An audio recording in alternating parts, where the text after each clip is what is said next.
কিছুমান ব্যক্তিয়ে সমগ্ৰ দেশতে যিকোনো প্ৰকাৰে পাকিস্তানৰ পৰা দৃষ্টি আঁতৰাই আনি তেওঁলোকে পাকিস্তানক প্ৰত্যক্ষ বা পৰোক্ষভাৱে সমৰ্থন কৰাৰ প্ৰৱণতা এটাও আমি দেখা পাইছোঁ। অসমতো আমাৰ বিধায়ক আমিনুল ইছলামে আগবঢ়োৱা বক্তব্যই অসমৰ ৰাইজক ক্ষোভিত কৰিছে।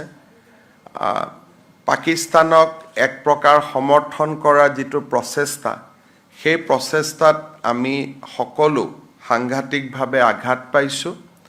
আজি অসম পুলিচে তেখেতক দেশদ্ৰোহিতাৰ গোচৰত গ্ৰেপ্তাৰ কৰিছে আৰু মই আশা কৰোঁ যে অসম পুলিচে তেওঁক আদালতৰ সন্মুখলৈকে লৈ যাব আৰু আদালতে এই ধৰণৰ ঘটনাৰ যথাযোগ্য বিচাৰ কৰিব।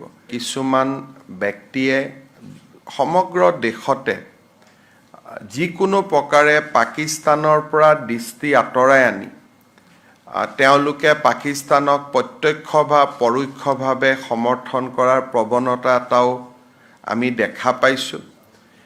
অসমতো আমাৰ বিধায়ক আমিনুল ইছলামে আগবঢ়োৱা বক্তব্যই অসমৰ ৰাইজক ক্ষোভিত কৰিছে।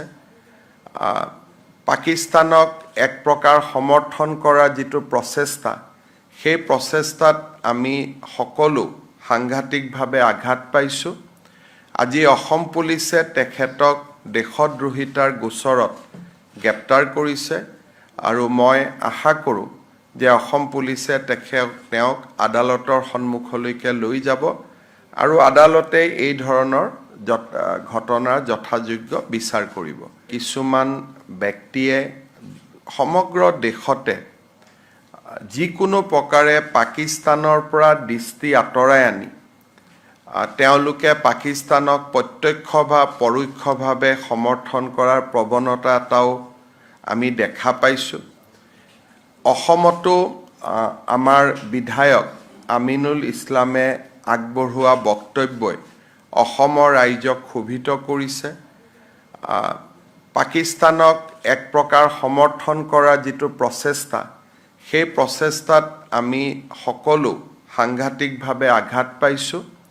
আজি অসম পুলিচে তেখেতক দেশদ্ৰোহিতাৰ গোচৰত গ্ৰেপ্তাৰ কৰিছে আৰু মই আশা কৰোঁ যে অসম পুলিচে তেওঁক আদালতৰ সন্মুখলৈকে লৈ যাব আৰু আদালতে এই ধৰণৰ ঘটনাৰ যথাযোগ্য বিচাৰ কৰিব।